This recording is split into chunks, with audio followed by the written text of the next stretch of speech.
एक वक्त का किस्सा है। एक गांव में बिट्टू नाम का लड़का अपनी बीवी और माँ के साथ रहता था। बिट्टू फिश फार्मिंग का काम करता था और खूब पैसा बनाता था। एक दिन वो फिश फार्मिंग वाली जगह पर आता है तो देखता है कि उसकी सारी मछलियाँ मर चुकी हैं। उसको इस कारोबार में बहुत नुकसान होता है और वो ये काम छोड़ देता है। बिट्टू के पास गांव में थोड़ी सी जमीन थी, लेकिन वो ज्यादा जरखेज नहीं थी। उस खेत में काम करने के बावजूद वो ज्यादा सब्जियां नहीं उगा पाता था। उसी गांव में मीठे नाम का लड़का सब्जी की दुकान चलाता था। एक दिन बिट्टू सब्जी खरीदने मीठे की दुकान पर आता है। मीठे भाई, आलू और टमाटर किस रेट पर दे रहे हो? आलू 100 रुपए किलो और टमाटर 200 रुपए किलो हैं, पर मैं तुम्हें दोनों में 5-5 रुपए कम कर दूंगा। मीठे भाई, आप रेट बहुत ज्यादा लगा रहे हो। आलू और टमाटर में 5-5 रुपए कम करने से क्या फायदा होगा? मुझे अच्छा रेट लगा दो, मैं आपसे और सब्जी भी खरीद लेता हूँ। मोटे पेट वाले गेंडे,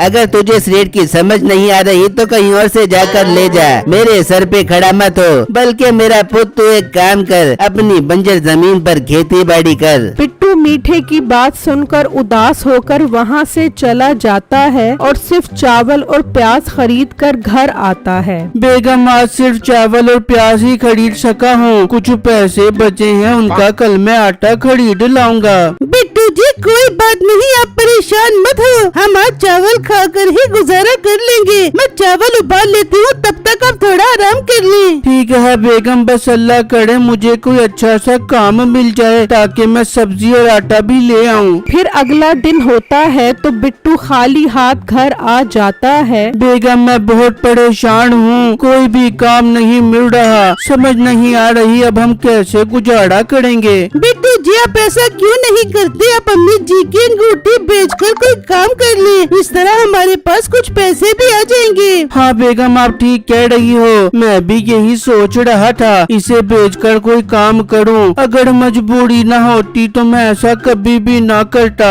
फिर बिट्टू अंगूठी का बक्सा उठाता है और इसमें से अंगूठी निकाल कर बाजार की तरफ ले जाता है और सुनार को अंगूठी दिखाता है। सुनार सोचता है, एक काम करता हूँ, इसे बेवकूफ बनाकर ये अंगूठी सस्ती खरीदने की कोशिश करता हूँ। भाई साहब, क्या सोच रहे हो? ये अंगूठी किस कीमत पर खरीदोगे? लड़के, मैं तुम्हें इस अंगूठी के 50,000 दे सकता हूँ, इससे ज्यादा की अंगूठी मुझे समझ नहीं आती। नहीं भाई, मैं इसको 50,000 रुपए में नहीं बेच सकता। अच्छा ठीक है, ज्यादा से ज्यादा मैं तुम्हें इसके 60,000 दे देता हूँ। नहीं भाई, मैं इतने पैसों में भी ये अंगूठी नहीं बेचूंगा। मैं शहर जाकर इसे महंगी बेचने की कोशिश करता हूँ। फिर बिट्टू शहर की तरफ निकल पड़ता है और वहाँ एक सुनार के पास आता है। सुनार अंगूठी देखता है। भाई, इस अंगूठी के मैं आपको 2 लाख दे दूंगा, ये बहुत कीमती अंगूठी लग रही है। ठीक है भाई, ये अच्छी कीमत है, लेकिन मुझे पैसे नहीं चाहिए। आप मुझे इसके बदले चांदी के सिक्के दे दो। ठीक है, मार्केट के हिसाब से मैं तुम्हें इसके 55 चांदी के सिक्के दे देता हूँ। फिर बिट्टू वो सिक्के लेकर चला जाता है और वापस अपने गांव आता है और उसी सुनार के पास जाकर एक सिक्का बेच देता है, जिसके उसको 2,000 रुपए मिलते हैं। बिट्टू बाजार से सब्जियां और अनाज लेकर घर आ जाता है। फिर वो खूब मजे से खाना खाते हैं। फिर अगला दिन होता है और बिट्टू जाकर 2 सिक्के बेचता है और उनकी मछलियां खरीद कर बाजार में लगा देता है। फिर उनसे खूब कमाई करके अपने लिए एक गाय खरीदता है जो दूध देती है। फिर कुछ दिन गुजर जाते हैं तो वो दोबारा सुनार की दुकान पर जाता है और एक सिक्का बेचकर चला जाता है। तो सुनार दिल ही दिल में सोचता है, लगता है बेटों के हाथ बहुत खजाना लग गया है, तभी तो हर दूसरे दिन ये चांदी के सिक्के बेचने आ जाता है। मुझे ये बात मीठे के घर जाकर बतानी होगी। सुनार मीठे के घर आता है और मीठे और नसीबो कैंची को सारी बातें बताता है। अच्छा, तो यानी इस मोटे के हाथ कोई खजाना लग गया है, तभी तो वो बाजार में कम ही नजर आता है। हमें उसका पता लगाना होगा। देख मीठे, ये बात मैंने तुझे बताई है, जब तेरे हाथ खजाना लगे तो खजाने में मेरा हिस्सा भी होगा। हाँ भाई, दे दूंगा तुझे भी हिस्सा। अब तू जा सकता है। फिर सुनार वहाँ से चला जाता है तो नसीबो कहती है, अरे मीठे, तू ये काम मुझे पर छोड़ दे, मैं पता लगा के तुझे बताती हूँ। ठीक है बेगम, तू कल सुबह ही जाकर पता लगा इस सारे माजरे के बारे में। फिर जब सुबह होती है तो नसीबो बिट्टू के घर आती है। अरे चम्मा, मेरी सहेली तेरे दिनों से कहती तू, मुझे तेरी बड़ी याद आ रही थी। मैंने सोचा मैं तेरे घर आके चक्कर लगा जाबू।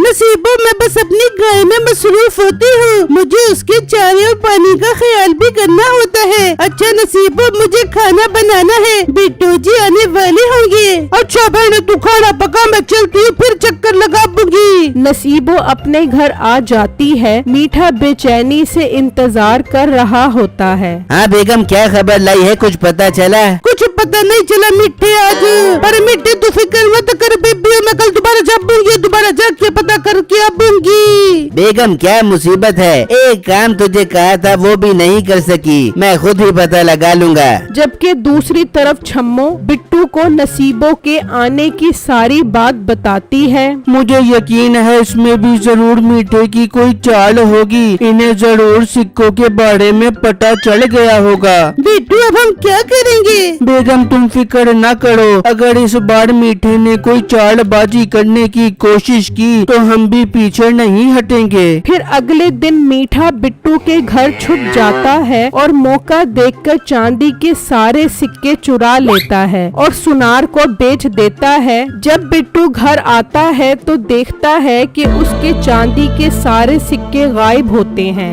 ये जरूर इस मीठे का काम होगा, वो हमेशा मेरी जिंदगी में मुश्किलें पैदा करता है, मैं इसे नहीं छोड़ूंगा। फिर अगले दिन मीठा चुपके से बिट्टू के घर के पास जाता है कि बिट्टू क्या कर रहा है। बिट्टू मीठे को छुपा हुआ देख लेता है। अच्छा, तो मीठा अपनी हरकत से बाज नहीं आएगा, मुझे अब इसे सबक सिखाना पड़ेगा। फिर बिट्टू अंगूठी वाला बक्सा उठाकर घर से निकलता है और उसे खेत में दबा देता है। मीठा ये सब देख रहा होता है। क्यों ना मैं बिट्टू से ये बक्सा ही चुरा लूं, जरूर इसमें खजाना होगा, इस बार तो मेरी सोने की लॉटरी लग जाएगी। फिर जब शाम होती है तो मीठा चुपके से खेत में आता है, मगर देखता है बिट्टू अपनी गाय के साथ वहीं मौजूद होता है। ये क्या मुसीबत है, ये मोटा गेंडा रात को भी खेत में मौजूद है। फिर वो गुस्से में अपने घर वापस चला जाता है, जबकि दूसरी तरफ बिट्टू को अपना मंसूबा कामयाब होता नजर आ रहा होता है। बिट्टू सारे गांव में खेत बेचने का ऐलान कर देता है और सबको खजाने के बारे में बताता है। खजाने की लालच में कुछ लोग बिट्टू के पास आते हैं, जिसमें मीठा भी शामिल होता है। मुझे तुम्हारी जमीन खरीदनी है, मैं तुम्हें पूरे 50,000 दे दूंगा। नहीं नहीं, मैं तुमसे ये जमीन खरीदूंगा, मैं तुम्हें 1 लाख रुपए दूंगा। गांव का चौधरी भी खजाने की लालच में बिट्टू से वो जमीन खरीदना चाहता था। मैं अपनी जमीन नीलामी करूंगा, जिसको भी खरीदनी है वो नीलामी में दाम लगाए। और कुछ ही दिन में गांव के चौधरी के यहाँ नीलामी लगती है, जिसमें सभी लोग बिट्टू का खेत खरीदना चाहते थे। ये जमीन 2 लाख में खरीदने के लिए तैयार हो? नहीं नहीं, मैं तुम्हें 2,50,000 देने को तैयार हूँ, मैं 4 लाख रुपए देने को तैयार हूँ। इस तरह करते करते 10 लाख तक कीमत पहुंच जाती है। बेटू, मैं जमीन को 12 लाख में खरीदने के लिए तैयार हूँ, बस मेरी एक शर्त है कि इस जमीन का सारा खजाना मेरा होगा। ठीक है मीठे भाई, मैं 12 लाख में जमीन आपको बेचने को तैयार हूँ। फिर बिट्टू मीठे से 12 लाख ले लेता है और घर की तरफ चला जाता है और अपनी बीवी और माँ को सारी बातें बताता है। वो बहुत खुश होते हैं। दूसरी तरफ मीठा नसीबों को लेकर खेत में आ जाता है और जमीन खोदने लग जाता है और इसमें से एक बक्सा निकलता है। उसमें सिर्फ एक कागज होता है। मीठा वो कागज पढ़ता है तो चौंक जाता है। मीठे, मीठे क्या हुआ, क्या लिखा है इस कागज में? बेगम हम लुट गए, हम बर्बाद हो गए। इस कागज में सुन क्या लिखा है, ये तुम्हारी सजा है। तुम लोगों ने हमेशा गांव वालों को परेशान किया है और मेरे घर से चांदी के सिक्के भी चुरा लिए हैं। अब इस बंजर जमीन को तुम ही संभालो। मीठे हम तो अब कहीं के भी नहीं रहे, हम बर्बाद हो गए। दूसरी तरफ बिट्टू और उसकी बीवी और माँ बहुत खुश हो रहे होते हैं कि उन्होंने मीठे को अच्छा सबक सिखाया।